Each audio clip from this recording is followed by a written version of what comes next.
Good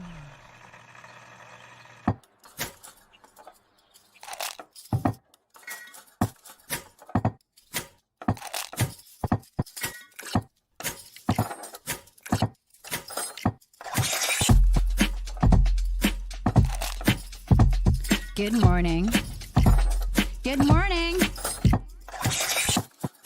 Java Delight will uplift you. Stay tuned. The show is about to begin.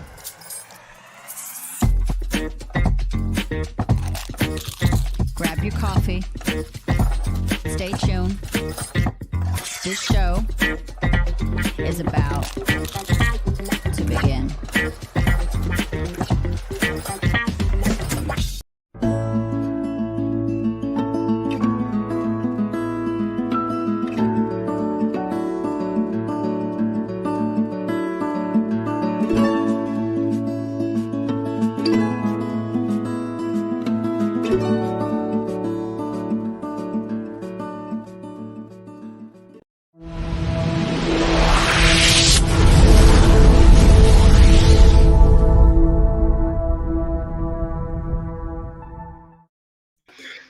Good morning, ladies and gentlemen. Mandy Atterbury is first off the bat with the first comment of the day. Hello, Miss Mandy Atterbury. My name is Brandon Croucher. I am the CEO of Delight Cafe and love to play around and give everybody a good way to start their day with a shot of Java in their arm and bring delight to their day. But I cannot bring delight without bringing the sexy. So I'm bringing sexy back with Mr. Gavin Kerr right here, ladies and gentlemen. Where did it go? I tried to have it as my own, and it didn't want to stay. So it just left altogether? Yeah, sexy left. I couldn't bring it back. No. I'm bringing sexy back. It ran away, don't know how to act. Now I cry every day it's sad. I see why it left. Please stop. Good morning, Mandy. Good morning, Sherry. Thank you guys for tuning in this morning. So, Gavin, how was your evening last night? Uneventful for the most part. I did some more cleaning of the house. I've been trying to find a bunch of my stuff that I have no need for at all. I'm either throwing it away, donating it, or getting it ready for a yard sale that I'm gonna have to. But apparently, I need to have a permit from the city to have a yard sale. I don't know if that's true or not, but that's what I heard. So I'm gonna go on the website of my city and try to figure out if that's correct or not. And then I did that. I made some chicken quesadillas with refried beans and rice, and I watched Hell's Kitchen for hours on end. Did you learn anything? Yeah, that Chef Ramsay doesn't freak out or curse as much as he used to. He's kind of slowing down. It depends on the show. Like if you watch you said you watched which one? Hell's Kitchen? Hell's Kitchen, yeah. Really? That's the one I would think you'd be the most loud at. I mean, like, he's still loud, but, like, you can tell that, like, he's getting older. It's season 16. He's getting up there. I think it's his, not just getting older. It's him being, he wants to get the ratings and all that, and the ratings came from him swearing and stuff, but he knows not everybody likes that. I always had a fun time watching him get mad, because he'd be like, do you not know how to fry an egg, you... And he throws a garbage can, and I'm like, I've worked for bosses like that. Yeah, my favorite video ever of Ramsay. There's a video online that somebody edited. It's when a child burns a pan versus an adult, and it has this little girl, and she's cooking something when they had all the kids on doing that, and it flambés, I think is what it's called, and they got the huge flame, and he comes over and he turns the gas off and puts a frying pan over it to smother out the flame. He's like, "Are you okay? Please don't burn down the kitchen," and he helps get her started back up again, and he's very sweet with her. And then it cuts over to him in Hell's Kitchen, and there's some dude, he's all sweaty, his anxiety's through the roof, you can see it in his eyes, he looks like a cornered animal, he's freaking out, and his pan is just flaming, and Chef Ramsay's looking over, and he's screaming at him, he's like, "Stop! You're cooking in a burnt pan, you dick!" It just always cracks me up the way that he says that. Chef Ramsay, I think you could learn one-on-one from him, he would be an amazing person to just learn from. I don't think he'd yell at you until you actually do like burn the house down. Yeah, no, I've seen because he does cooking videos with celebrities sometimes, he did one with Steve-O, and then he also did one with who's that one MMA chick? She was in Deadpool, like Ronda Rousey. something. Yeah, Ronda Rousey. Yeah, he did one with her as well, where they're like cooking omelets and stuff like that. And he's a very sweet man. He's just passionate. I'm not gonna read that one out loud. Brett's being a perv. So Jessica's in the back reading everything. I'm watching, having fun with Jessica back there. So, ladies and gentlemen, we have a great show planned for you today. We have the Big D coming on today. We got the BJ Cafe with the Big D. We're all excited for that. And then hopefully Phil comes on, so we get the extra Big D today, and we're all excited for that. In all seriousness, I love having Jessica Dugas on. She is the breakthrough queen. She loves to not just spread positivity. She is living example of it. She's raising her kids like that. Speaking of that, Jessica, if you give me a thumbs up, I'm going to bring you in early today to have some fun with us. Is that cool? I got a double thumbs up. Do you know what that means, Gavin? We're going to bring Miss Jessica. She gets to come in early? Yeah. You ready? Watch this.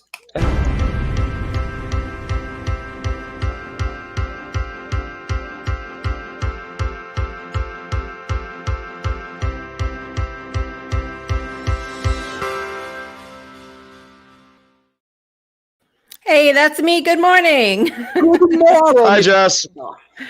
Happy Tuesday, my friends. How are you guys today? Good. You're doing very well. How are you?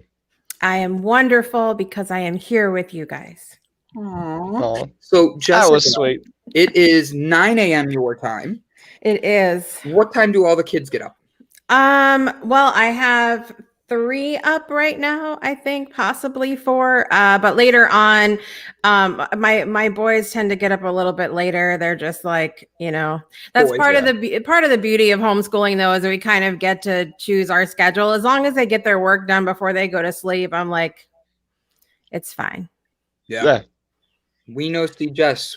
I like that. That's kind of we know see Jess. You guys can't see her? I'm here. Can you guys see? Here. Here, hold on, Jess. I'm going to do this.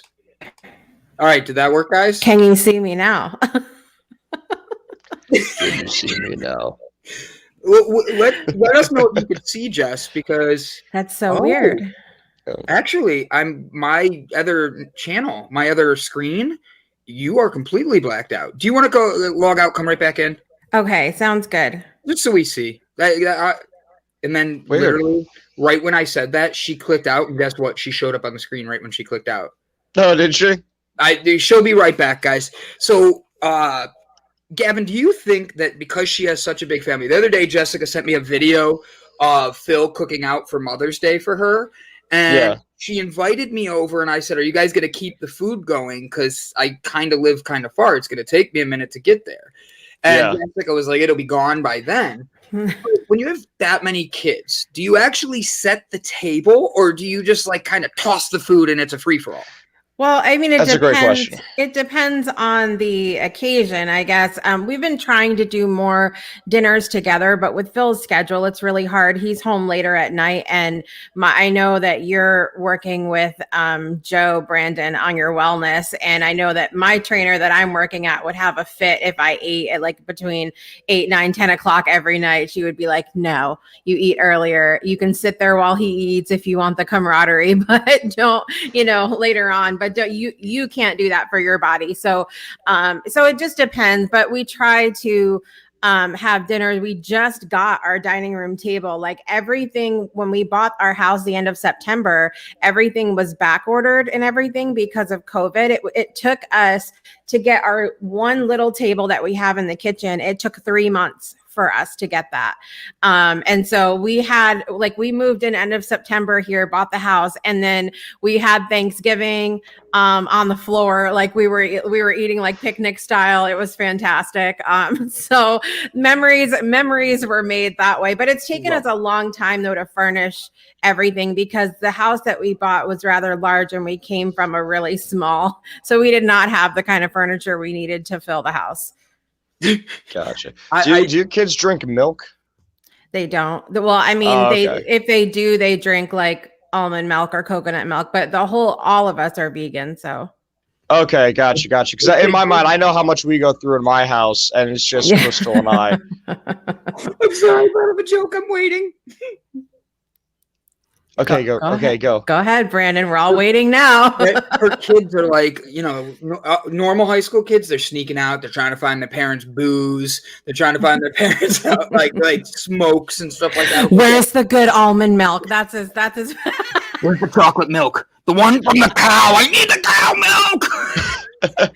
No, but my little ones will lecture you about where milk comes from. They don't play around. They're like little walking activists. And the funny thing is I literally had nothing to do with that. They all go and research the stuff, and I'm like, y'all go ahead.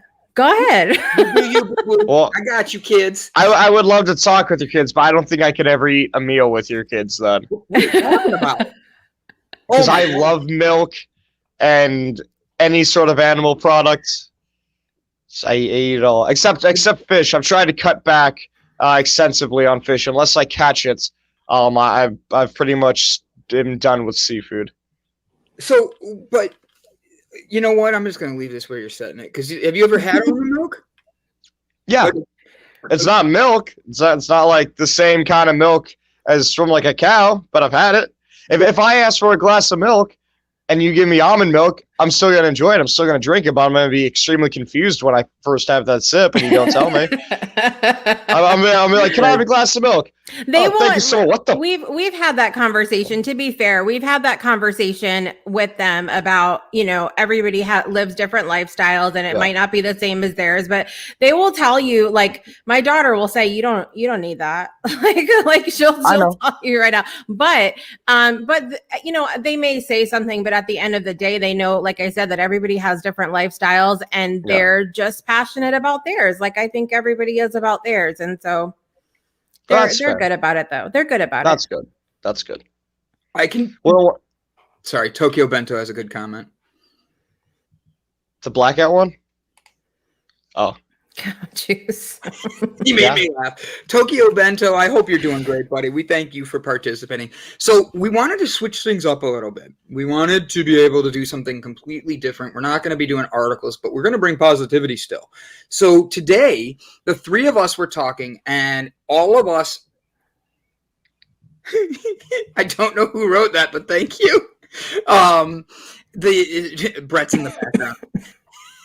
Or it was Gavin, I don't know. But we're going to do positivity. This thing, sticks to my head being bald. I'm sorry, guys. But you see me keep taking it off. It's like a suction cup. I noticed you were messing with it. Every time. Do you think if you keep it on for the rest of the show, because of that little suction, you'll be like a cone head? I do. I think at the end of the show, I'd like to get it off.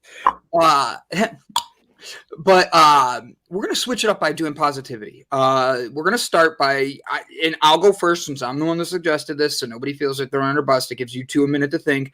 But things you're grateful for. I would love everybody to write at least one thing you're grateful for in the comments today, and that's mainly because it really does make us change our mindset. So for me, I woke up this morning, and when I woke up, the first thing I noticed was my window was cracked and that you could hear the birds chirping. I will talk about the hat. I promise. That's just got to keep you going because you're one of the audience I'm trying to keep with the other 89 million people that we don't have. But the hat's from a stolen, abandoned school. Okay. I'll explain it in a second. It's a long story that's hilarious and you'll love it. But I'm grateful because I woke up and it's so easy to find things like the coffee machine didn't want to work. My dad was all upset because my one sister called all upset with something about her work, first thing in the morning, and all these little tiny nuances. And I sat there and I laid in bed, and I have 2 dogs laying on me. They are my weighted blankets now. And I just listened to the birds, and I was like, wow, like when you take that second to really think, be quiet and listen to it all.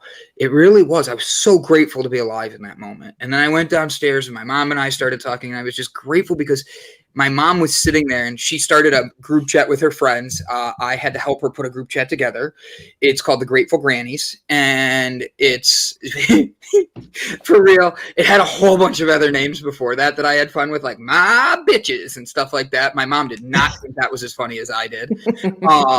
But I'm really proud of my mom because she's striving to be a better example for herself above anything else. And she was sitting there and she was writing 10 things in the morning that she was grateful for. So I was grateful for my mom being the leader that she is. I was grateful for the birds chirping. And then as I'm outside playing with the dogs, I noticed how the one dog, who's the puppy that's kind of a little cranky little shit at times, she literally she was listening, she was sitting, she was following the instructions we've been working on for months. And I was grateful to see the growth, because sometimes we don't see the growth through all the pain. And I just think that if we can all find something to start our day grateful for, we're going to start our days grateful and really push towards that next best us. Gavin, what are you grateful for this morning, my friend? I'm grateful that I have blankets when I sleep. I don't know if you ever stayed the night at like a friend's house or just for whatever reason did not have a blanket, but it's something very small that I feel like a lot of people take for granted. So I'm very, very grateful that I have a blanket when I go to bed at night. I'm loving that. I love that. Jessica, you're next, and then we'll go back to Gavin. I gave 3, Gavin gave 1. Oh, my bad. You like Gavin can finish because I have 3 too. Yeah, I can think of 2 more real quick. I'm grateful that I'm in this house.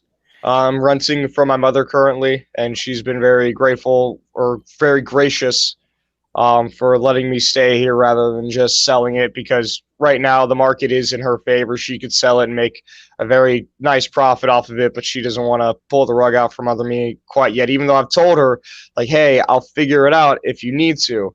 Like, if you want to do this, go ahead. I won't be angry or anything. Yeah, I'll completely understand. I'll go figure it out. And she said, no, I would never do that to you. And I'm very, very grateful for that, for my mother and the house that she is, as she is blessed to me. She's blessed me to be able to stay in. Another thing that I am grateful for, I would say, I'm grateful that I have all my fingers. I use them a lot, whether it's cooking or cleaning or playing guitar or typing out extensive messages to people. Yeah. I love it. I'm grateful for that. I love it. Well, I'm grateful to be here with you guys this morning. That was my number one thing that I wrote in, that I wrote down this morning. Grateful to be here with you guys because for 2 reasons. One, gives my husband time to get ready so that we can go out later, because usually it's like, I'm ready to go. Are you ready yet? Are we there yet? What are you doing? And so me being on here gives him time for that. And also it ties into what we're going to talk about a little bit about passion and the importance of surrounding yourself with people that are of a similar mindset and, similar goals and things like that. So that's number one. Number 2, I'm grateful that I woke up feeling physically well this morning. I've shared on the show before that there's a lot of challenges that I deal with physically. And so a morning that I wake up and it's like not an issue to get out of bed and to do the things that I need to do, that's a great day. So I'm grateful for that. And I'm also grateful that it is my husband's day off so that we get to actually spend time together because we don't often. He has a pretty crazy schedule. And so it's nice to have that time with him.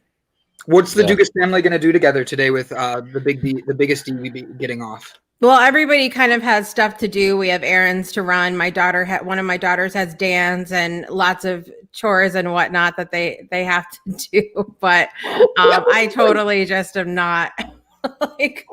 I'm focused, Brandon. I literally said it, and you saw my eyes go, whoa, I didn't think that one out. I am focused this morning, and I'm thankful for that, too. Somebody here has to be the grounded one, damn it. Good God. I know it. Well, we all have lots of stuff to do today, so it's a busy day. Lots of things to get accomplished. Love it. Love it. We did get a few good comments in there of people that are grateful for things, such as Miss Sherry McQueen. I'm grateful to know my life's purpose, and that last Saturday was one of the biggest leaps I've taken. Sherry, we are very proud of you. That's awesome. Keep it going. Miss Mandy Atterbury, I am grateful that I woke up this morning and had the energy to start on my living room. Hey, nice. That is a phenomenal way to start the day. I think you were, yep, I burped, excuse me. And it comes out of nowhere. My bubbles just go boom. But Mandy, keep up the great energy on that because I know you've been going through it. Keep it up. You got a lot of good coming. Mr. Brett Gordon, he is finally looking to maybe head to bed for the first time in a month. He's grateful that he woke up, grateful to be able to breathe deeply, and grateful to be a part of the DDC family. And truthfully, we are grateful for you as well, my friend. And last but not least, Miss Mandy Atterbury gave us a second one. Whoop, whoop, double working. Love it. I am grateful that the sun is out so I could hang out. So I could hang out the laundry on the line. Honestly, I have never done that. Jessica, have you ever hung laundry on the line? Yes. And it was when I was 8 months pregnant with Sky, which is my second oldest child. And it was when I was in Hurricane Katrina and we didn't have power for 2 weeks. Oh, wow. So that was miserable and horrible at 8 months pregnant to be without air conditioner and laundry and food going bad and all of that stuff. Yeah. I think if I was in your situation, like if I was pregnant and had all that stuff going on, I would just lay on the floor. I wanted to. Yeah, I would just conserve as much energy as possible and just lay on the floor and have Phil just like with a funnel, just like shovel oatmeal and shit in my mouth now and again, so that way I stayed alive. Like, I think that's funny. I love it. I'm grateful for my wife because she tolerates me. Tokyo Bento, I have a feeling you're not that hard to tolerate. We are grateful you come in. I think she more than tolerates him, I'm sure. Isn't that what like the new wedding vows are? To tolerate or to hate? I'm for the internet because it connects me to you all. Oh, I'm grateful. Thank you. All right. So can I explain the hat now and why there's an L and all that? No. Yeah. So next up, we have a special guest. So I do, one of my hobbies is photography, and I enjoy going out in public and taking pictures of abandoned buildings. I go into them with friends, and we went to Buffalo, New York, right outside Niagara Falls, and we were there to take pictures of an abandoned school. This was one of the biggest schools in the country back in the 70s. And then people just moved out of the city, and this school got shut down. It was empty. It's dilapidated. It had a theater room, like for real, like you could fit like 500 students and a stage and all that. It had a daycare. So the people that were getting pregnant in high school had a place for their kids. It had like, and Jessica's shaking her head. We found an in-ground pool. The band room, it looks like this school literally shut down and just said, everybody get the hell out. And I've seen buildings like that. It's for real. So there was an entire band room full of things. And the group that I went with, we all grabbed some band stuff and walked around and brought one thing with us out because we wanted to remember this. The cool thing about this was the school that we were in had a fence up around it, and we weren't supposed to go in there, but we did. And I'm just being honest, don't do that because you never know what's going to happen. The next day, we went to go back, and there was all this media there was all this stuff, and we kind of like stood in the back and watched. The school was actually being torn down that day, and they were going to be building like new stuff. We got in there the day before it all closed down and got pictures. A week later, our pictures ended up in the Buffalo newspaper, and we're all in a picture together with our hats and our stuff like this, looking all funny. But the truth is, it was a really cool thing because we were able to get like the memory of that. And I'm very lucky to have some of the friends I do because the guys that I went with, that's what they do for their livings. They literally go around and take pictures. Hurricane Katrina. You know the pictures of Six Flags New Orleans, how it's still like empty and run down? Yep. Every year they show the same pictures. Like, oh, it's been 15 years. Oh, it's been 16 years. Well, the guys of the pictures they show are their pictures. And they go to these places, they call these cities, they tell them they're coming, and they get the approval. And usually they have a police escort, so that way they're safe. And they're walking around getting pictures in this abandoned place. And it is just absolutely fun. And this was one of our rewards from it.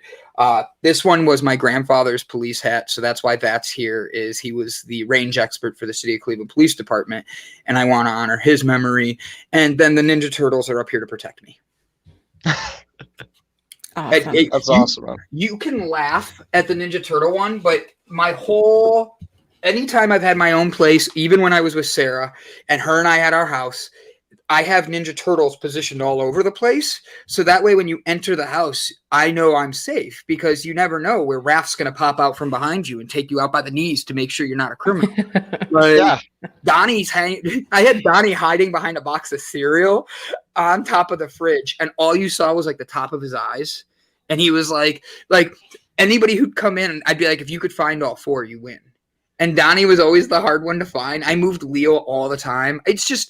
It's a fun game to give people that good energy when they walk in your house. It's cute. It's funny. No, I don't think my stuffed animals are going to protect me, but I pray they do. But at the end my little brother Aiden had one of the like Hollywood quality Chucky dolls, and we went on a trip during the summer, he and I, and my mother would go into Aiden's room now and again to like dust.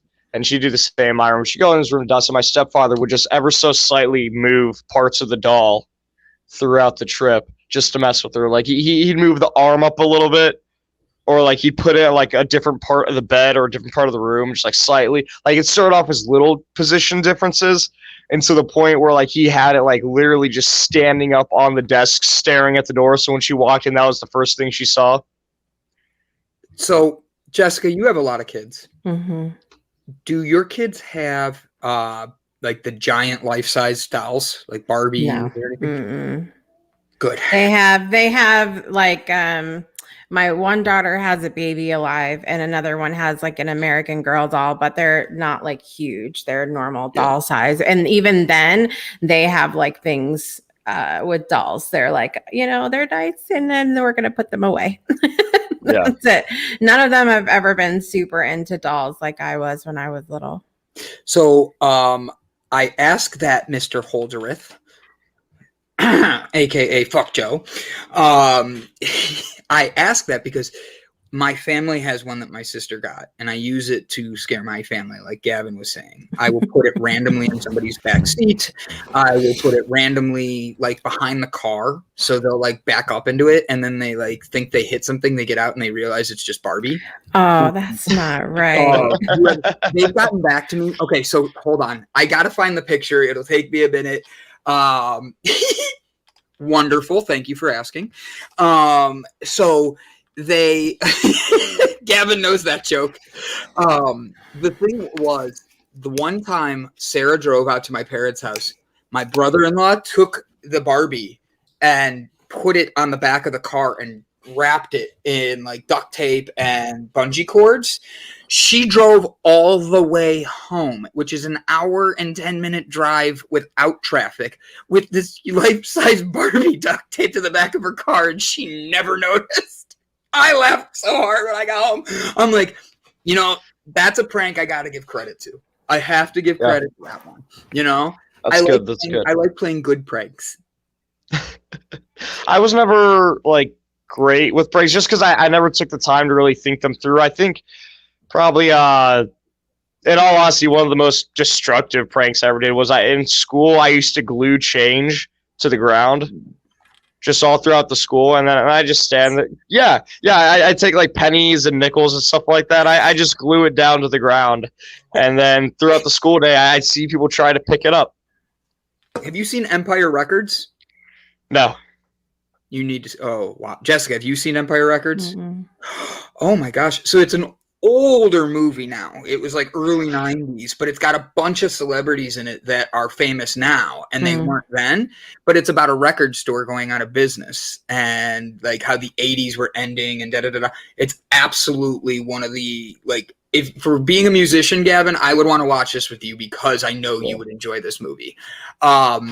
But yeah, now Jessica, today's conversation we're going to have with you, because we're coming up on the entire Jessica Dugas segment. Welcome, ladies and gentlemen, to the Big DJ Cafe. Just making her laugh makes my day. But by the way, there is one thing behind me that I literally keep waiting for somebody to catch, and nobody's going to catch it unless you look hard. I don't have my glasses on. Well, you're not. When I do to the Liv Tyler, he's right. Liv Tyler's in it. So's I may have seen that now that I think about it. It's movies from back then that I watch and then out of sight, out of mind. Fair enough. Minion. Oh, the Minion? Yeah. No, that's not what I'll give you a clue. What I'm looking for everybody to catch is near the Minion. Is it the light back there? Nope, that's there so you guys There's see. a can of something, but I don't know what in the hell it is. You're close. I think it's really what close. is that, hand sanitizer? This is hand sanitizer. You just go like this and oh, look, I'm sanitized. How about You're close though, Jessica. I'll give you a clue. You're closer though, Jessica. I can't see anything. I see like something holding the. We can't see, Brandon, is the problem. What the hell are you talking about? I got a booty. Ah, my butt broke. Well, you've been playing with that on air several times, so and that's so far behind you, nobody can notice. That's why I put it with this, so that way it emphasizes it. It says, "Calm your ass down." Oh, that's why. How the hell are we supposed to read that? It doesn't say "calm your ass down." I'm saying it's too far away. Bottom bunk, Brandon. Okay, can of whoop ass. All right, guys, I'm sorry, my joke failed. I'm now. I'm gonna go cry. I broke my ass. Thanks. Goodbye. So, how are you today, Gavin? I'm wonderful. How are you, Jessica? No, wait. Watch this. There we go. It's gonna be a great day. It's gonna be a productive day now. Brandon's wisecrack. I love it. Love it. So how have you been? I'm great. So we're talking about passion today because it's a topic that keeps coming up over and over and over with people that I'm around, and then also I'll talk about a little bit later the breakthrough show coming up on Friday. I have Cheryl CK Ford on there and Lisa Pinnock, who both kind of have followed their passion and whatever they feel like they need to do in the moment. And it's really interesting question to think about. So my question starting off is, what is passion? What did passion mean to you, Gavin? Yeah, no, it's a fantastic question. I'm also just waiting for Brandon to bring himself back in, but if he's just gonna chill back there, then okay. He's in the background giving me nasty faces. Passion to me, it's I think it's like an instinct almost. You know, it's something that you feel like you have to do it. You don't know why, but it's a part of who you are. It's it's something as important as drinking water or eating food. Like, you get depressed if you don't have it. You start to break down if you don't fulfill it. You start to self-doubt and become unmotivated if you're not chasing after it. And it can be anything. That's the cool part about it. It's all personal. It could be a huge task or a little one. It could be something small like watching birds during the morning, or it could be a company that you're building and really passionate about. That's the beauty of it. It could be anything, but it's something that you absolutely need to do to survive, or at least you feel like you have to. It's like a natural addiction. I love that definition. Brandon, what would you say what does passion mean to you? Passion is the reason you wake up in the morning. Passion is the reason you know who you are. And passion is what you see in yourself. If you cannot find your passion, you're just living your life for everybody else. So for me, it's waking up, finding what gets me going, and going that way. No matter how ADHD I get, it's putting myself out there to be the best me and grow. I love that. And one of the things I always have to bring the homeschool mom to the conversation I go to anytime I'm evaluating a word or talking about a specific subject. I always think about first, I did what I just did with you guys, which is to ask, what does that word mean to you? Because sometimes we tend to have a different idea of what something is as opposed to what the textbook definition is or what we've been taught to believe it is or anything like that. And so when I went to go look up to my friend dictionary.com, it says strong and barely controllable emotion. And I loved that barely controllable because it kind of goes with my definition of passion, which is kind of that fire inside. Mm-hmm. And at any point we have the choice to dampen that fire. We can put it out. Or we can fuel it in some kind of way. We can fan that flame. And so that goes into why is it important to follow a passion? Do you think it is important to follow a passion? Yeah. I love it. Yes, period. Yes, period. That's it. Passion. Next. Gavin makes a great interview. No, absolutely. Like I said earlier, I definitely think that it is a part of. I don't say enough. Now I say too much. Brandon, make up your mind. Damn it. Anyway, I love you too. Anyway, no, like I said, it's something. It's like eating or drinking. You know, you need it to survive, and maybe not physically, but most definitely mentally, it is an absolute necessity to be chasing whatever your passion is and being productive in it. I agree. Mm-hmm. I agree. I love that. One of the things I asked myself that was just an interesting thought to have is it possible for someone to simply not feel passionate about anything? And I think that can be a really tricky question to ask because part of it is the fact that we all have a different idea of what passion looks like. When we think about passion, it's a feeling, it's an emotion. So it can be hard for different people to like put a picture to that. Like, what is that? And what is that? The details of that look like? What is something that we've gone through in our life? Is that what passion means to us? And I think like the short answer to, is it possible for someone to simply not feel passionate about anything? I think maybe, but I think for us as leaders, we have to stop projecting our ideas of what passion is supposed to look like onto other people. I think that's really a big question or challenge to pose ourselves, because I know an example of this is when I started doing the Breakthrough Show. It'll be 3 years in July. People were looking in and a couple people had said to me like,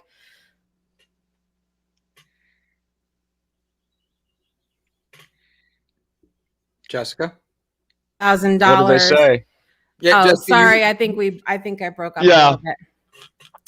So sorry about that. So people, I think look in and say, well, is it really, what you should be doing if you don't have this plan to make $100,000 in the first year or whatever? And so, because for them, passion looks like whatever is going to make them X amount of money, which is fine. That's absolutely great to have a passion that involves finances and money and affluence and all of that. And somebody else might look in and say, well, what if you don't, you need let's keep the 100,000 followers in a month, following the show. And what if you don't get that? And it's like, people looking in think that there are these different things that make up what passion should look like, as opposed to an internal drive. And so as leaders, when we're looking at talking to other people about their passion, it can be really easy to kind of put what we think it's supposed to look like onto their their passion or what they determine it to be. I think it's important in our lives to follow a passion because it can be that thing that helps us get up in the morning. Mm-hmm. It can be that thing that helps us push through times that are difficult. Do I think, going back to the kind of devil's advocate question I asked, do I think it's necessary? Maybe not for everybody, just for giggles to say that. But for me, it's passionate. It's necessary for me to be passionate about that, to be passionate about something. So one of the other things that I wanted to ask you guys is, what are some reasons that you have that maybe you haven't followed your passion before? Go ahead, Gavin. Yeah. So I think that again, this ties back to your original question of, is it possible for people to not be passionate? Absolutely. I think that it is possible for people to not have a passion, but it usually entails when either not all their basic needs are met. They're more focused and worried on things like food, water, shelter. Mm-hmm. Two, if they have some sort of extreme mental disorder, like they have extreme depression or anxiety where it doesn't really allow them to focus on something or have any motivation to have that positivity. Or three, which kind of ties into two, if they are like a socio or a psychopath and they just don't have that emotional connection in general with anything. For me personally, things that have caused me to not follow my passion before have been self-doubt. Have been that goes back to that depression, the fear, anxiety. My basic needs always been met. I'm pretty sure that I'm not a sociopath or psychopath, but yeah, I've had times of like depression or anxiety or just social anxiety kind of thing, where like I don't really want to put myself out there, which is completely understandable, especially considering I'm not really that old. So when I'm talking about this, I'm talking about when I was like 12 years old, not many. I was very outgoing as a child, but there were still things that made me extremely nervous where I thought, maybe I better not. And it wasn't even big things a lot of the time, it wasn't things like trying out for the musical or drama club where I'm doing stuff on stage in front of a bunch of people.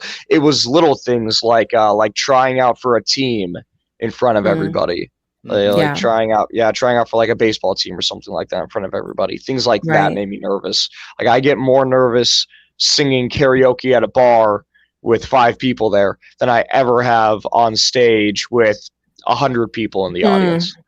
Yeah, it's interesting. And I think what I want to kind of frame the conversation around today is the idea that a specific thing can be our passion. So for example, is this show a passion of yours? Is writing a book a passion of yours? Is singing in front of a large audience a passion of yours? And to look at these different parts.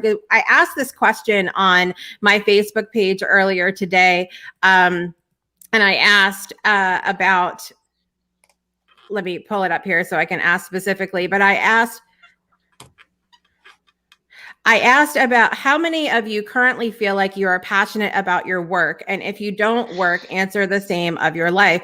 And a lot of people commented that they are passionate about their work. I had Chris Howitt comment that he was passionate about his part-time work, which Chris Howitt was on the Breakthrough Show last season. And he was talking about, he's a magician, but he also works a day job. And so he does the things that he needs to do in this day job to pay the bills, to make sure everything gets taken care of with his wife and his household and all of that. But he's still making time to follow his passion, which is magic, in the evening and when he has time to do that. And I think his example specifically is a great look at when we are passionate about something, the reasons why we don't or do follow that passion. The 3 things that I hear the most are, number 1, that they don't have time to do it. Number 2, they don't have the money to do it. It turns into a financial issue. And number 3, that they don't have the support that they need in order to do that. Or the support could mean skill, it could mean education, it could mean all these different things. And so those are the three things that I hear all the time when I'm talking to people about their passion and also creating a schedule for themselves and all of that. And the no time part is a lie that we tell ourselves. Because that is absolute bullshit. We're all given the exact same amount of time in a day. There's nobody that like, I'm not walking in here going, well, the reason that I'm able to sit and have fun today is because I have an hour extra than you do. No, that's not how that happens. It's what we do with that time. We are, a lot of time we have lack of time management skills, and we also have lack of organizational skills. And then comes in the question of priorities, which, so, you know, I had a friend one time who I was sitting one day and playing my singing bowl, and, you know, just having some meditation time, some relaxation time. And she messaged me and she's like, what are you up to? And I said, well, I'm just, you know, sitting and playing the singing bowl. And she was like, but you have 6 kids and you have a business. And I'm confused. Like, how do you have time for that? And it's because I made time for it, because it was a priority to me for my mental health and also in following my passion, which part of the work that I do is in sound and healing and all of that, like to spend some time doing that. And so we're all given that same amount of time in a day. It's what are you doing with it? And is the time that you're spending going towards your passion, or is it not? So how do we rectify that? Keep track of your time. I challenge everybody for even just pick a couple days out of the week and literally write down every single thing that you do. Everything and how much time you spend doing it. So you get up in the morning, you do, you know, you take your shower, brush your teeth, do all that stuff that you do in the morning. You know, how long do you spend sitting and having your coffee and scrolling Facebook? How long do you spend watching movies? And there's no, the reason for doing this is not to be judgmental of yourself in any kind of way, because we need that downtime too. We need that time to, you know, just chill out and relax and Netflix for a while or something, you know, escape to another world where we can just chill for it. Gavin, are you okay? Yeah, I'm fine. Gavin's not having a full moment. I'm good. But we need that time but here's the thing. So if somebody says to you, why aren't you following your passion right now? And your first answer is, I don't have time. Then you've got to evaluate the time that you have and sit down and take inventory of take the 3 days and write it all down and say, you know, what am I actually doing with my time? Now, if you don't have time, if you look at all of that after 3 days and find that you don't have time, then the next question is, what are my priorities? What are my priorities? My passion is procrastination. It depends. You know, you could be happy with that. Here's my thing. You could be. I just imagine him planning a bunch of things and then just sitting there and just go, I'll do it later. Yeah. And that's okay too. Like the whole thing about this is it's not about judgment of how we spend our time and what we're passionate about. It's not about judgment of any of that. It's about looking at, if you are unhappy with your life, if you are not experiencing passion, if you are not experiencing joy in your life, then you have to ask yourself, what am I doing that I can be doing differently with my time? Yeah. Sometimes we get the no money thing is another thing. Well, I can't follow my passion because I have to pay the bills, because I have to work. I have to do the things that I need to do to pay the bills in the moment. And that example that I used of Chris Howitt is a fantastic example, because he goes to work and he knows that he has to pay the bills. He knows that he doesn't have full-time gigs for his magic yet and that cover it. So he does what he needs to do during the day. And then he chases that passion, you know, during the other times. He's using his time wisely. And it's about how important is it to you to follow that, and how do you how do you want to show up? What do you want to be doing with your time? And if you're not happy with it, you have to make those little changes. The part about no support, that needs to just be, that excuse needs to be just thrown out the window at this point, because we have social now where we can connect with anyone at any time. Yeah. There is Have you no seen reason not to have a circle that's close to you. Have you seen the Arnold Schwarzenegger video where he's talking about his old schedule before he was famous, like when he was trying to build his life? So basically, this was the whole topic of it, was he was talking about how there's no such thing as not enough time. If you go to work for 8 hours, if you sleep for 8 hours, you still have 8 hours in the day. Well, he went an extra step, and I want to say he was sleeping 6 hours a night. He was able to handle that. But then he was waking up and going to the gym. Then he was going to school. He went to school full time. Then he went to work. He went to work full time. Then he went to acting classes after work at night that he had to go do. And then he'd come back home, and he didn't have any money at all either. He was extremely broke during all this. And he was still following his dream. And the way that he was making sure to stay healthy and happy and focused was he studied on how to change his diet, where he was eating like fruits, veggies, a bunch of chicken, I believe tuna and rice all the time, like very, very cheap things that he knew would do nothing but good for his body.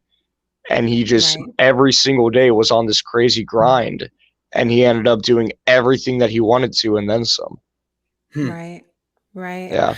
I think it's always you have to evaluate things. And like I said, if you're happy with your life as it is, then don't let anybody come in and say, well, you're not following your passion and you're not being passionate about your life. Because people act different ways as well. Somebody could be, and we've talked about this, Brandon, before with the love rally stuff. Somebody could be completely excited about something and you might not see that in their outward expression. So somebody may be completely passionate about their work and you may not see that passion in the way that you envision and passion to be, but it could be there. So it's not about looking in and judging anybody and saying, well, you're not being passionate. Don't let people come in and say that about you. But if you are the one that are like that's evaluating your life and saying, I don't feel passionate about whatever, whether you're talking your work, your life, or anything, then something's got to give there. So you've got to reevaluate things a little bit and follow that passion that you feel in some kind of way. Yes, Brandon. When you're finding your passion, and I'm asking this like for Jessica Dugas, for Gavin Kerr, when you find your passion, how do you prevent it from letting others actually step on it and interfere with what your passion is? Because we let others influence our lives a lot by conversations. We question whether what we're doing is right, even if we know it's our passion. How would you recommend, as Gavin Kerr, Jessica the Big D Dugas, like, how would you guys recommend? Do you want me to change your nickname again? I feel like that last look needed to change it. Like the Big D can't be you anymore. No. I'm listening intently. Oh, I'm just not used to you listening to me. I'm sorry. This was new. See, you can't be projecting what you think someone is feeling onto that person, Brandon. I did this on purpose to make a lesson for everybody. Lies. Anyway. But in all seriousness, what do you guys do to not let others, like Gavin, you write music.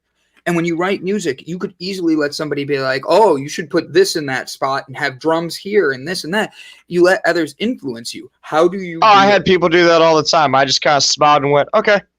And then I just went on with what I was doing. And then Jessica, what about you? So number one, consider the source. Obviously, if someone came into Gavin and said, this should be in your song, well, is that person even a musician? Do they have any idea about your craft at all?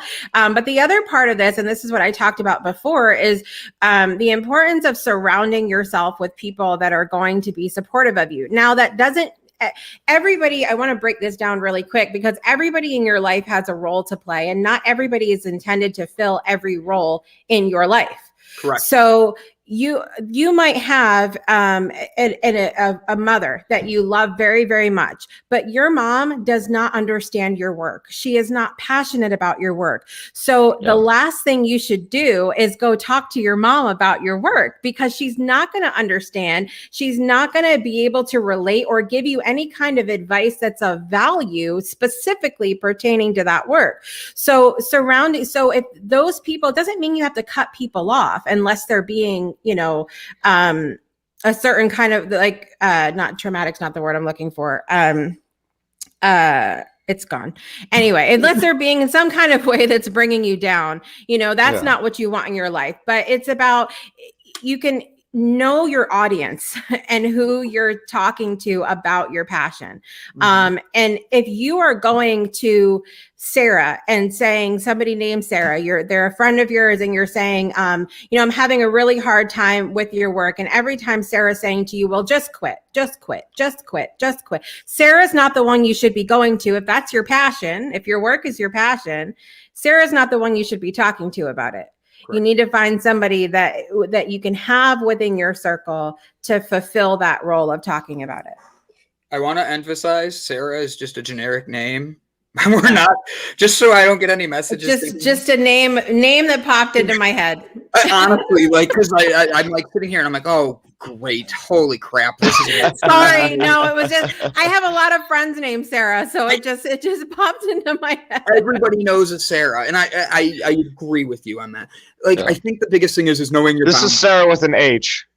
Oh, that's bad. There we go.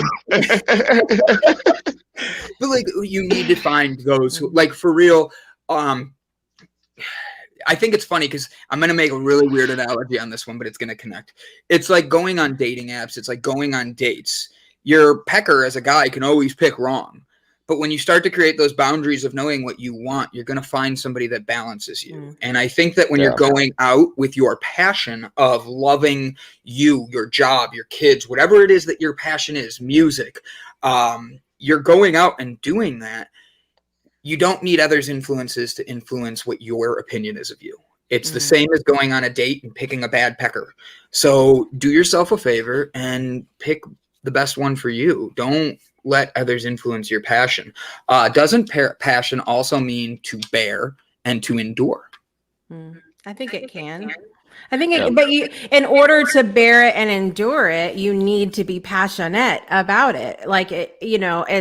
It's because I don't think you're going to stick with something that you're not feeling some kind of way about. And I think that would be what I would challenge everybody to do this week. Even if you come in and say, Sherry in the comments was talking about what she's passionate about. For example, if you say that this is my passion, so saying my work is my passion, well, why? Right. Why? And continue going down that road of why. So if I say my show is my passion, why? Because I love to uplift people. Well, why? Because it makes me feel really good when other people are uplifted. Well, why? Because it makes me feel like I'm making a contribution in the. I think she froze again. I think we lost her. Look at that frozenness. She looks like she's ready to bite someone's head off. She's like, you can't just. I have on my phone, none of the video is coming through. It's all frozen for me, even though it's working on the camera. That's probably why I'm a little fuzzy. But, I would leave Jessica just so we don't leave her pause there and anybody makes her into a meme. That sounds like a great idea, though. That sounds like trend material. I don't know what's going on today. Too much energy coming through this computer. It's all right. Everybody's just taking up all the internet right now in the world. It is. It's happening. I feel like that was a problem when COVID first went into account. I feel like everything kind of slowed down internet wise because everybody was always on it. Yeah. So Yeah. That, and we're in the U.S., which we really don't have the best internet, and I'm not even being weird with that. We really don't. Our security and all that is way behind.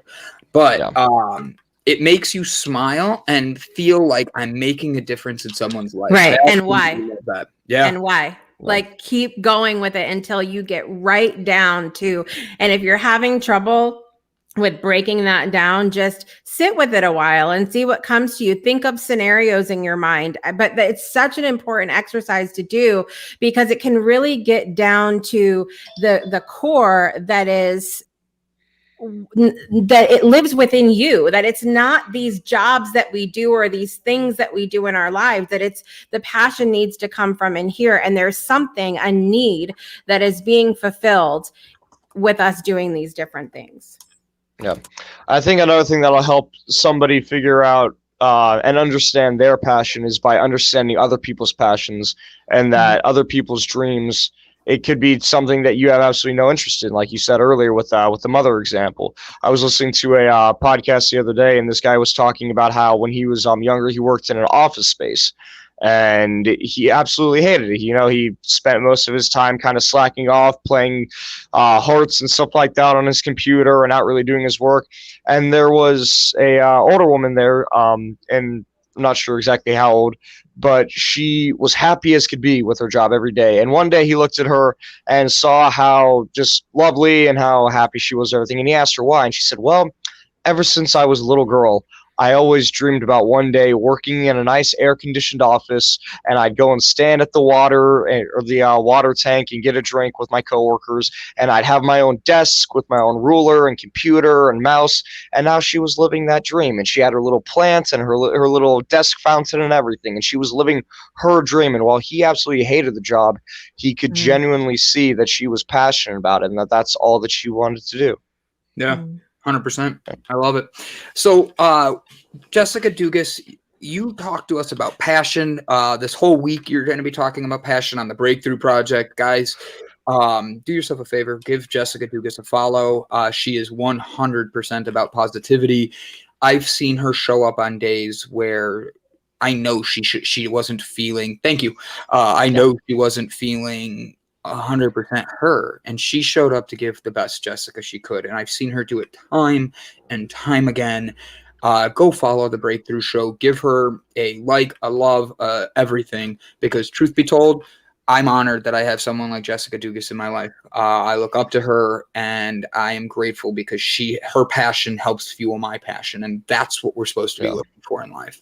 Thank you. I will say that I show up because I'm passionate about it, and I think if when you're showing up and you're passionate about something, if it's taking more energy from you than it is giving you energy and giving you life, then that should be a time of evaluation. I show up because I'm passionate about it, and it keeps me going. It is a fuel for me. Yeah. I love that. I love it. What time is the show at? 12 p.m. Central Time every Friday. Central Time. Gotcha. 12 p.m. So 1 o'clock our time. 1 p.m. Eastern. Yes. EDT, not EST. EST is Eastern Standard Time, but there's no standard anymore. It's Eastern District Time. Daylight. It's daylight savings. I tried so hard to get the words right. Tried so hard and got so far. All right. So Gina Dobson is going to be our guest today. She recently released a book entitled Scapegoat No More. It's a book about the horrors of being a scapegoat, and I want to free people. Her gift and passion for singing became a way for her to connect with her true calling. It was during this time in Rochester that she was availed my screen shrunk. I'm sorry, guys. She was availed to the opportunity to hone into her craft. Gina was a choral member of the production Porgy and Bess. I don't know what that is. I'm so excited to ask. Directed by Bees. Bess. Sorry, Porgy and Bess. I'm dyslexic, and I'm Porgy the one and Bess.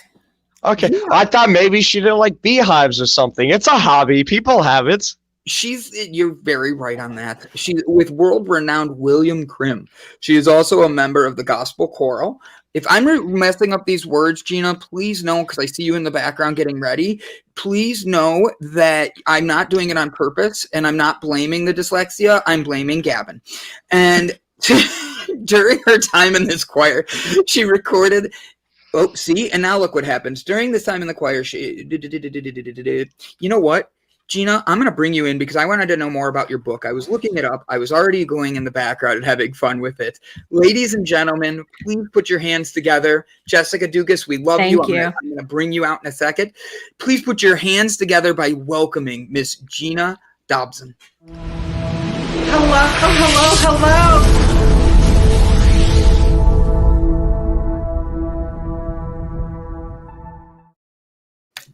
Hello. Hi. Hello, everybody. Doing fantastic. How are you? Good, I'm doing really well. Good. Her energy right off the bat is like amazing. You come in, you have a smile, you're excited. Like my favorite thing is you started with, I love the title of your book, Scapegoat No More. Like, what made you come up with this? How did this aspire from you, and how did you get it out? So, I have to start it by saying that I'm a Christian, so the Holy Spirit gave me that idea. I had just left a job in 2012 due to respectability politics. In 2013, I literally was sitting on my couch, and the Spirit said, write a book. I asked on what? He said, scapegoating. I just wanted to make sure that I knew what it was, because I had some kind of an understanding, looked it up in the dictionary. I'm like, yep, that's it. But I think from that emanated the real understanding that I was a scapegoat. So the writing process was so organic because I was just able to go through my own journey. But then I thought, well, I don't want it to be super memoir. So let me bring in some scholarship, as I've gone through 3 master's programs and I've learned to research. So in doing so, I went to, journals like Psychology Today, to kind of unpack what that all looks like for people and how that plays out in various factions of society. Yeah. Sorry, go ahead, Gavin. So what does it mean then for somebody to be a scapegoat? I know the definition of scapegoat, but what does it mean throughout your book to be a scapegoat? Throughout my book, it shows my personal journey, and then it shows scapegoating in the larger faction of society. When we look at even the political structure without trying to press certain issues, but a particular person that was scapegoating communities of color, saying Mexicans are just bringing rapists to the United States of America, or Haiti's a shithole country, or they're taking your jobs. That particular individual hypersensitized the communities, the other groups, into the understanding that we were being sharply divided, and that crafted policies with which further marginalized. So scapegoating can start in a very intimate way with the narcissist mother, but it can emanate with the president, who we no longer have in office, who has done a lot of collateral damage that we're still trying to clean up. So in my book, I try to express that in the juxtapositions that I do. Gotcha. Brendan, you're muted. It's because I talk a lot. I try to make sure that I give you a chance. Otherwise, I'm just okay. I thought you were saying something. No, I was writing my question down in the background, so I didn't interrupt Miss Gina. So I see you have a master's in ministry. Is that correct? Yes, I have a master's of divinity from Fuller Theological Seminary.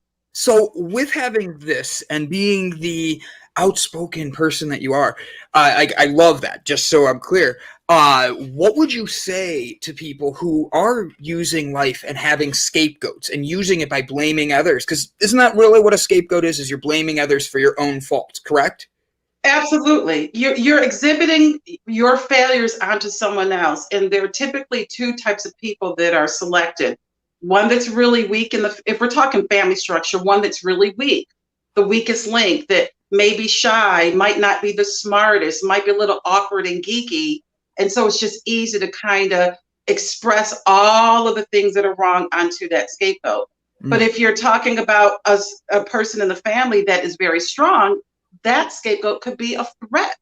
And a lot of times with parents, that scapegoat could have been all of the things that the parent wanted to be, the school jock, if it's, let's say if it's the father, or it could be someone that, if you're talking an intimate relationship, maybe that person is somewhat like let's say a romantic relationship. You're talking about that person, let's say the girlfriend can walk in the room and own the room, and the boyfriend may be jealous. So then there comes the scapegoating abuse. Well, you're not all of that. They just like you because you're pretty. It's not because you're smart. So Yeah. it's just kind of the little gaslighting and microaggressions that kind of spawn this behavior, but it has long lasting effects. So my thing with this is, would it be, because you're saying long lasting effects, it's almost like a generational thing where you go into this and Yeah. those things when you start at a young age, oh, I need to be a jock, not an actor. I need to be whatever compared to everybody else. We create these things and start with being a scapegoat at a young age.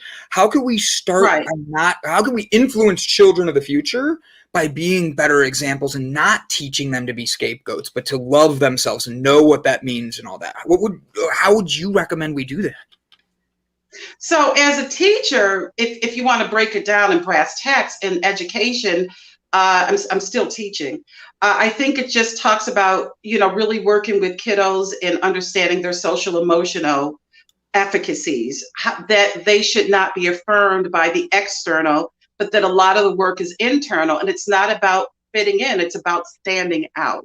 And I do a lot of work with that through genre. I'm an English teacher. So I pick out different, books that work within the independent cycle. And I also think it's like, if you're talking outside of the schoolhouse, it's just about like volunteering in places where people are feeling very beaten up. Like I know one of my friends, she volunteers in a shelter for women that have been abused, that have been scapegoated by husbands, right?